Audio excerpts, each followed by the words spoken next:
말씀은 미가서 6장 1절에서 8절 말씀입니다. 미가서 6장 1절에서 8절 말씀. 우리 한 절씩 번갈아 읽고 마지막 절은 같이 읽도록 하겠습니다. 제가 먼저 읽겠습니다. 미가서 6장 1절에서 8절에 기록된 하나님의 말씀입니다. 너희는 여호와의 말씀을 들을지어다. 너는 일어나서 산을 향하여 변론하여 작은 산들이 네 목소리를 듣게 하라 하셨나니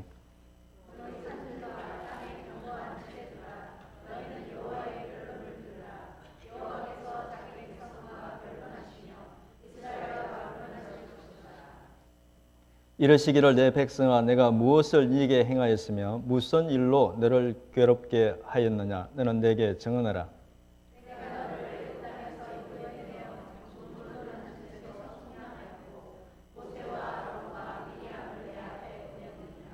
내 백성아 너는 모압 왕 발락이 꾀한 것과 보올의 아들 발람이 그에게 대답한 것을 기억하며 시딤에서부터 길갈까지의 일을 기억하라. 그리하면 나 여호와가 공의롭게 행한 일을 알리라 하실 것이니라. 죄송합니다.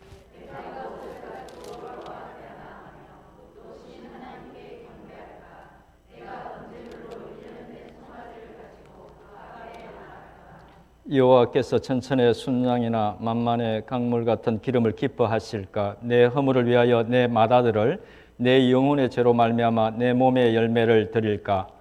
사람아 주께서 선한 것이 무엇임을 네게 보이셨나니 여호와께서 네게 구하시는 것은 오직 정의를 행하며 인자를 사랑하며 겸손하게 네 하나님과 함께 행하는 것이 아니냐.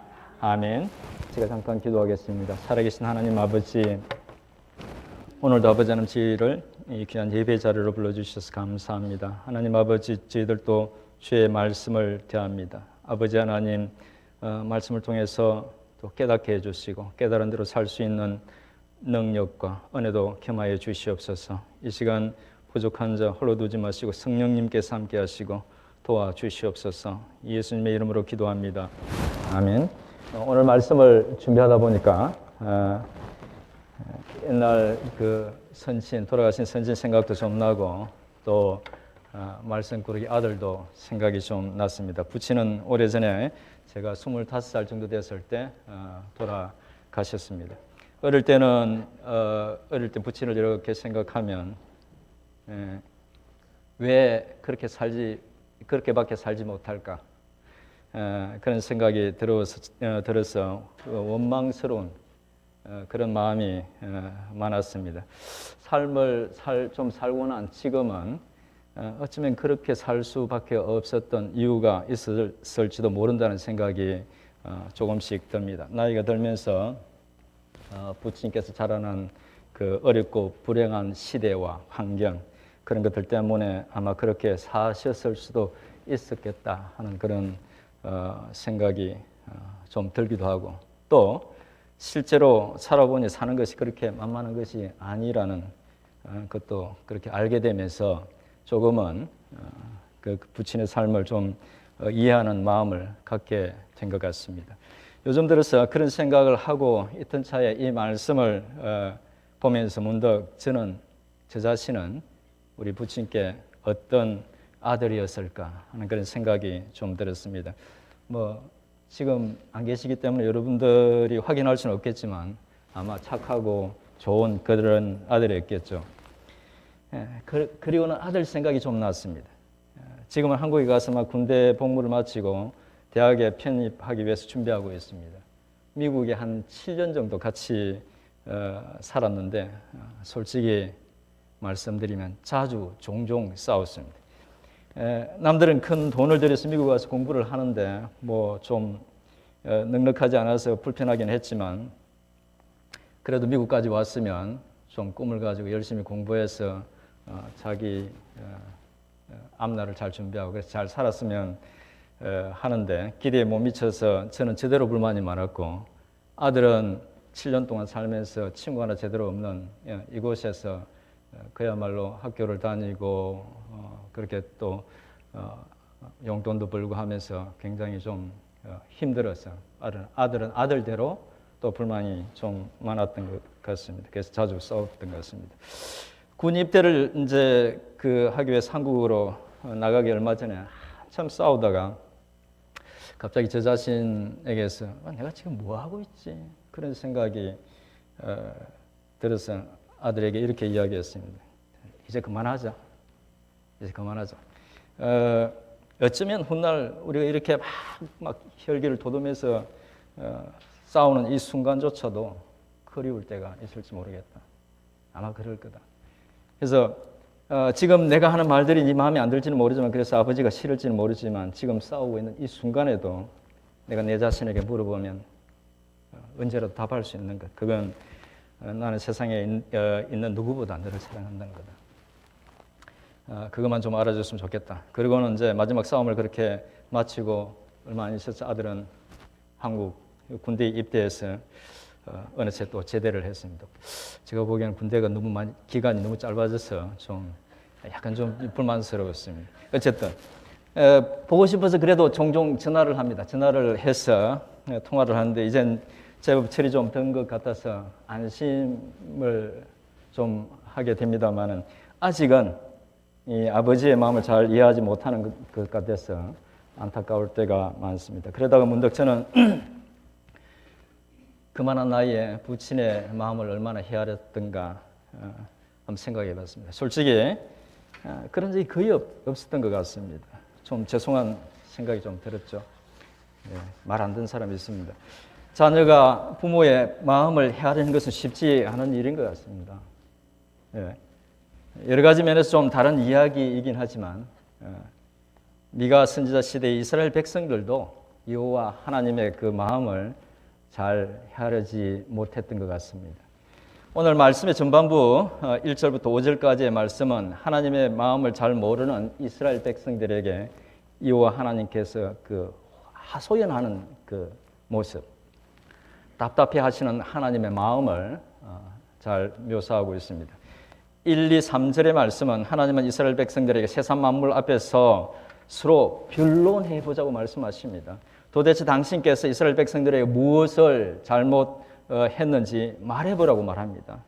이 말은 도대체 무슨 잘못을 했기에 새긴 그 우상 앞에서 절하고 백성의 통치자들과 우두머리들은 백성의 가죽을 벗기듯이 착취하고 사회 속에는 정의가 없는지, 정의가 완전히 사라지고 없는지 그걸 물으시는 것입니다. 그러면서 4절에서 짧게 과거 종살이했던 애굽에서 그들을 구해냈던 그 출애굽 사건을 언급합니다. 하나님께서 그들을 종살이에서 구해내고 비록 그들의 죄 때문에 40년 동안 그 광야 생활을 하게 됐지만 그 광야 생활을 하는 동안에 그들에게 메추라기와 만나로 이렇게 먹이시고 또 반석의 물을 마시게 하셨습니다. 4절은 바로 그 은혜를 베푸셨던 것을 말씀하고 있는 것입니다. 이어서 5절은 그런 하나님의 은혜를 잊어버리고 광야 생활 그 마지막 시기에 가서 이스라엘 백성들이 저질렀던 한 가지 죄악과 다시 그들을 품으신 하나님의 은혜를 시딤과 길갈이라는 두 지명을 통해서 상기시켜 줍니다. 시딤과 길갈의 위치를 제가 PPT로 준비했는데 우리 이게 한글로 된 정확인데 아주 클리어한 그런 지도가 없어서 제가 그냥 표시를 했습니다. 가운데 있는 게 줄이 뭐죠? 요단강입니다. 요단강을 중심으로 해서 지도의 오른편을 통해서 이스라엘 백성들이 광야 생활을 하다가 바로 그 가나안 땅으로 들어가죠. 가나안 땅 들어가기 직전에 지명이 머물렀던 곳이 시딤이고 요단강을 건너서 머물렀던 곳이 길갈입니다. 그래서 길갈에서 사흘을 머물게 되죠. 사실 이 두 지명과 관련된 두 가지 사건은 미가 선지자 시대에서 봤을 때 약 650년 전, 굉장히 오래전의 어떤 과거의 일이죠. 이 과거의 사건들로 이스라엘 백성들이 막 그 광야 생활을 끝내고 가나안 땅으로 들어갈 때 그때 있었던 그 사건, 두 가지 사건을 지금 말하고 있는 것입니다. 시딤에 있었던 사건은 여러분 이제 아실지 모르겠지만 미가스가 아니죠. 민수기 22장부터 24장에 나오는 내용입니다. 여기서는 거짓 선지자 발람이 이제 사실은 별로 문제가 없어 보입니다. 모압 왕 발락의 요청을 받고 이스라엘 백성들을 저주하라고 말하지만 세 번에 걸쳐서 발람이 이스라엘 백성들에 대해서 예언을 하고 또 오히려 그 예언을 하는데 그 예언이 저주가 아니라 축복에 가까웠습니다. 그런데 이스라엘 백성들이 그곳에서 다시 이렇게 이동해서 시딤에 이르렀을 때에 하나님 앞에서 큰 죄를 저지르게 됩니다. 민수기 25장 1절부터 3절의 말씀을 한번 같이 읽어보죠. 제가 준비했는데 보이십니까? 예, 같이 한번 읽어보겠습니다. 시작. 이스라엘이 시딤에 머물러 있더니 그 백성이 모압 여자들과 음행하기를 시작하니라. 그 여자들이 자기 신들에게 제사할 때에 이스라엘 백성을 청하매 백성이 먹고 그들의 신들에게 절함으로 이스라엘이 바알보올에게 가담한지라. 여호와께서 이스라엘에게 진노하시니라. 바알보올에게 가담했다. 그 말은 바알을 섬기는 그 우상 숭배에 함께 조인해서 같이 우상을 섬겼다. 그런 이야기입니다. 이스라엘 남자들이 시딤에 있는 이방 신전에서 하나님이 혐오하시는 일을 저질렀던 것입니다. 민수기 25장 9절에 보면 바로 그 일 때문에, 그 죄 때문에 하나님의 진노로 2만 4천 명이나 되는 사람이 연병으로 죽게 되었다고 기록하고 있습니다. 그런데 민수기 31장 16절에 보면 이 큰 죄가 거짓 선지자 발람의 죄 때문에 생겼다고 말합니다. 민수기 31장 16절을 또 같이 한번 읽어보겠습니다. 시작. 보라, 이들이 발람의 꾀를 따라 이스라엘 자손을 보올의 사건에서 여호와 앞에서 범죄하게 하여 여호와의 회중 가운데에 연병이 일어나게 하였느니라. 그렇기 때문에 나중에 발람 본인도 이스라엘 군대에 붙잡혀서 칼에 죽게 됩니다. 시딤은 이스라엘 백성들의 그 조상들이 가나안 땅을 하나님이 약속하신 그 가나안 땅을 눈앞에 두고 큰 죄를 저질렀던 바로 그런 곳입니다. 그런데 하나님께서는 이스라엘이 그렇게 악한 죄로 하나님과 맺었던 그 언약을 깼음에도 불구하고 다시 하나님께서 은혜를 베푸십니다. 그들이 넘어졌던 바로 그곳 시딤에서 다시 그들을 일으켜 세우시고 그들 앞에서 요단강을 갈라서 마른 땅처럼 그 강을 건너게 하십니다. 그들의 조상들에게 하셨던 약속을 그대로 지키셨던 것이죠. 가나안 땅으로 그들을 인도해 가셨던 것입니다. 그리고 가나안 땅 길갈에 이르렀을 때 하나님은 정결 의식을 통해서 다시 그들을 정결케 하십니다.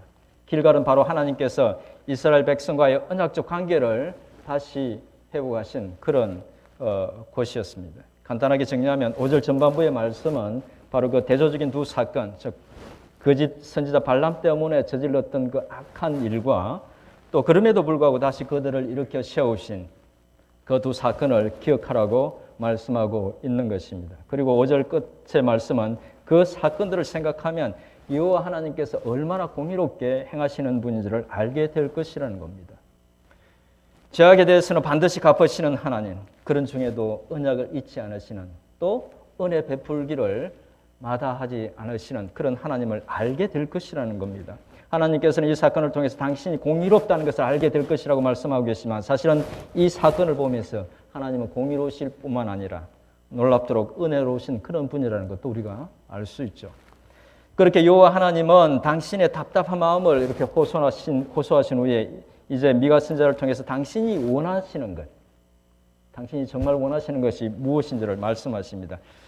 이 말씀도 찬양으로 이렇게 많이 부른 말씀이라서 아마 여러분들 잘 알고 계실 겁니다. 먼저 미가 선지자는 스스로 질문을 던집니다. 내가 무엇을 가지고 여호와 하나님 앞에 나아가며 높으신 하나님을 경배할까? 그리고는 하나님께 번제물로 일련된 송아지를 가지고 갈까? 또 천천의 순양이나 만만의 강물 같은 기름을 기뻐하실까? 내 허물을 위하여 내 맏아들을 내 영혼의 죄를 위하여 내 몸에 열매를 드릴까? 미가 선지자가 이런저런 생각을 하는 듯이 이렇게 말씀을 이렇게 쭉 하고 있지만 이런 내용들은 누구보다 하나님을 잘 알고 있는 미가 선지자가 생각한 것이라고 보기는 어렵습니다. 미가 선지자가 그렇게 생각했다고 보기보다는 당시 이스라엘 백성들이 하나님을 섬긴답시고 했던 그런 일들을 열거하고 있는 것이라고 보는 것이 더 맞습니다. 1년 된 송아지는 율법에서 하나님께 드리라고 했던 가장 좋은 그런 제물을 의미합니다. 천천의 순장이나 만만의 강물 같은 기름은 하나님께서 기뻐하실 것이라고 생각했던 그 풍성한 제물을 의미합니다. 이런 것을 가지고 하나님을 섬기면 하나님이 과연 기뻐하실까? 이 말들이 의미하는 것은 종교적인 행위를 열심히 하면 그렇게 그런 어떤 물질적인 그런 것들을 바치면서 하나님 앞에 종교적인 행위를 열심히 하면 하나님이 기뻐하시겠느냐 하는 그런 말씀입니다. 그런 의미입니다. 이어서 내 허물을 위하여 내 맏아들을 내 영혼의 죄로 말미암아 내 몸에 열매를 드릴까라는 이 말은 당시 이방인들이 우상을 섬길 때 했던 가장 가정한 일을 가리킵니다. 우상에게 자신의 맏아들을 제물로 바치고 자신의 영혼을 위한답시고 몸에 열매를 바치는 것 뭡니까? 자녀들을 제물로 바치는 걸 의미하죠. 그렇게 하면 그렇게 하나님을 섬기면 하나님이 기뻐하실까 하는 것입니다. 이 말은 하나님을 우상 섬기듯 그렇게 섬기면 하나님께서 기뻐하실까? 그런 질문들을 던진 것이죠. 이어서 미가 선지자는 앞서 던진 질문에 대해서 이렇게 답을 합니다. 사람아 주께서 선한 것이 무엇임을 이게 보이셨나니? 하나님께서 선한 것이 무엇인지를 보이셨다는 말은 곧 하나님께서 기뻐하시는 일이 무엇인지를 보여주셨다는 것이죠. 이미 이 말은 앞에서 미가가 열거한 것들이 하나님을 기쁘시게 하는 것이 아니라 이미 당신께서 이전에 보여주셨던 것들 그 선한 그것이 하나님을 기쁘시게 한다는 말입니다. 그러면서 하나님께서 이스라엘 백성들에게 당신께서 원하시는 그 선한 것 세 가지를 말씀하시죠. 어떤 것들이라고 말합니까? 첫째는 정의를 행하는 것. 둘째는 인자를 사랑하는 것. 셋째는 겸손하게 하나님과 함께 행하는 것이라고 말합니다. 먼저 정의를 행한다는 것은 어떤 의미입니까? 그래서 말 그대로 이스라엘 백성들이 하나님의 백성으로 살아갈 때에 바르게 살아간다는 것이죠. 미가 선지자는 미가서 3장 3절에서 당시 불의한 정치 지도자들을 향해서 이렇게 외쳤습니다. 우리 같이 한번 읽어보실까요? 시작. 내가 또 이르노니 야곱의 우두머리들과 이스라엘 족속의 통치자들아 들으라. 정의를 아는 것이 너희 본분이 아니냐. 너희가 선을 미워하고 악을 기뻐하며 내 백성의 가죽을 벗기고 그 뼈에서 살을 뜯어 그들의 살을 먹으며 그 가죽을 벗기며 그 뼈를 꺾어 다지기를 냄비와 속 가운데 담을 고기처럼 하는도다. 정치 지도자들이 그 악행을 적나라하게 지적하고 있죠. 하나님께서 정치 지도자들에게 당신의 백성을 돌보라고 당신의 백성들을 잘 섬기라고 그렇게 맡겼더니 돌보아야 할 그들을 섬겨야 할 그들을 권세를 이용해서 당신의 그 백성들을 학대하고 또 착취했던 것입니다. 그런데 그들만 그랬던 것이 아닙니다. 오늘 그 3장 5절 이하에 보면 선지자들, 오늘날로 말하면 종교 지도자들이죠. 그들도 타락해서 돈을 받고 예언했다고 기록하고 있습니다. 또 오늘 말씀 후반부에 보면 여러 가지 부패한 모습들을 열거하고 있는데 정치 지도자들과 종교 지도자들만 부패한 것이 아니었습니다. 부정한 에바와 저울을 사용해서 서로를 속이고 또 부자들은 강포를 일삼고 백성들은 서로에게 거짓말하기를 밥 먹듯이 했다는 것을 지적하고 있습니다. 하나님이 원하시는 것은 그들이 그런 악한 짓들을 이제 그만두고 그들이 살아가는 어떤 사회 속에서 하나님의 정의가 있게 하라는 것이었습니다. 두 번째는 인자를 사랑하라는 것이죠. 이 말은 사람을 사랑하라 그런 의미가 아닙니다. 물론 그 속에 그런 의미가 있을 수 있지만 원 의미를 살펴보면 보다 더 전혀 다른 의미입니다. 지금 우리 성경은 히브리어 헤세드라는 단어를 인자라고 번역하고 있는데 이 말의 의미는 영어로 하면 faithfulness 혹은 뭐 kindness 혹은 godly deeds를 가리킵니다. 우리말로 하면 어떤 신실함, 친절, 거룩한 행위로 번역할 수도 있고 또 많은 경우에 이 단어를 하나님의 변함없는 사랑으로 이렇게 번역하기도 합니다. 헤세드 많이 들어보셨죠? 이 헤세드라는 말은 꽤 넓은 의미를 지니고 있는 말인데 영어나 우리말에 딱 들어맞는 그런 개념이 사실은 없습니다. 미가 선지자가 다루고 있는 어떤 부자들이 강포를 일삼고 서로에게 거짓말을 하는 그런 어떤 이스라엘 상황, 그 상황을 이렇게 생각하면 가장 가까운 의미는 다른 사람에 대한 어떤 친절한 신실함 혹은 신실한 어떤 친절함 이런 의미로 생각해 볼 수 있습니다. 그러니까 인자를 사랑한다는 말은 사람에 대해서 친절한 신실함으로 대한다는 것이죠. 따뜻한 마음으로 대하되 늘 신실해야 한다는 그런 의미로 이해하면 될 것 같습니다. 세 번째는 겸손하게 하나님과 함께 행하라는 것입니다. 이 말씀은 내 뜻을 우선하고 그 뜻을 이루기 위해서 하나님을 동원하는 것이 아니라 하나님을 인생의 주인으로 삼고 그의 뜻을 우선으로 하고 순종하며 삶을 살아가는 것을 의미합니다. 우리는 하나님이 지혜로 오셔서 우리에게 필요한 모든 것을 필요한 것이 무엇인지를 너무나 잘 알고 계신다고 그렇게 고백하면서도 아이러니하게 우리의 모든 필요를 알고 계신 그분께 우리의 삶을 다 맡기지 않고 우리는 우리 자신의 뜻대로 늘 하고 싶어 하죠. 그러지 말아야 한다는 겁니다. 이 말씀은 또한 괴문을 나서면 하나님과는 당분간 결별하는 그런 삶을 사는 것이 아니라 우리의 모든 삶에 하나님의 존재를 인정하면서 그분과 의논하며 산다는 것을 의미하기도 합니다. 다윗처럼 항상 하나님을 내 앞에 모시고 살아가는 삶을 가리킨다고 보면 될 것 같습니다.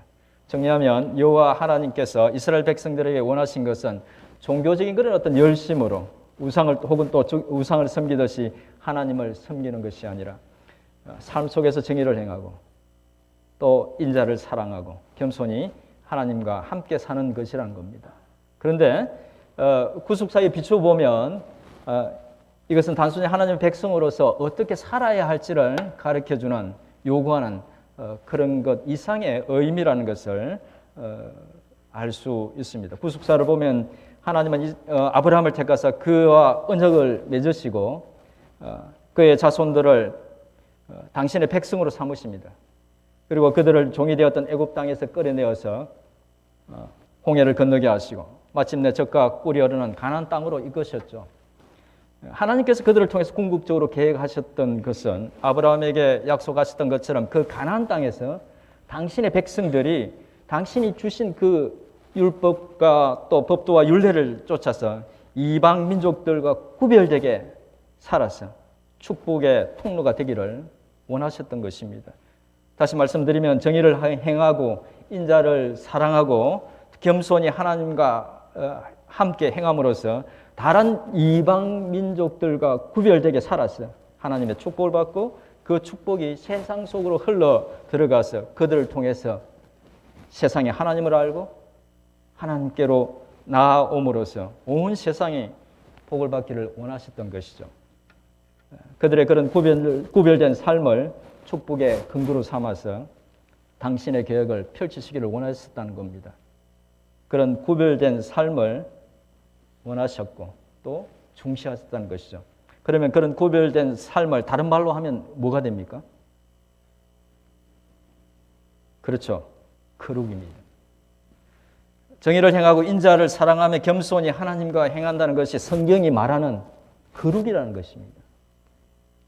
이것을 좀 더 깊이 생각해 보면 거룩은 단지 죄악을 멀리하는 것, 그런 소극적인 면, 그 이상이라는 것입니다. 거룩은 이렇게 적극적으로 살아내는 부분도 있다는 것입니다. 어쩌면 오늘 이 말씀은 하나님이 종교적인 열심에 기뻐하고 그것 때문에 복 주실 것이라고 생각하는 사람들에게는 또 하나님을 나의 강청에 그것이 무엇이든지 간에 그 강청에 응답해 주시는 하나님으로 응답을 받지 못하는 이유가 있다면 그것은 단지 나의 열심의 문제라고 생각하는 사람들에게 의외의 답이 될 수 있을 것입니다.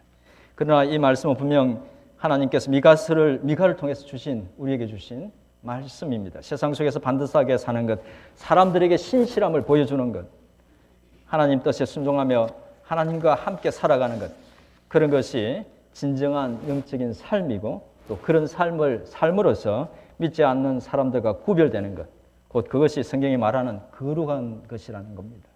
만약 이것이 낯설다면 또 그렇다는 것을 알기는 하지만 그렇게 큰 의미로 다가오지 않는다면 그것은 나의 신앙을 다시 한번 점검해 볼 필요가 있다는 것을 의미합니다.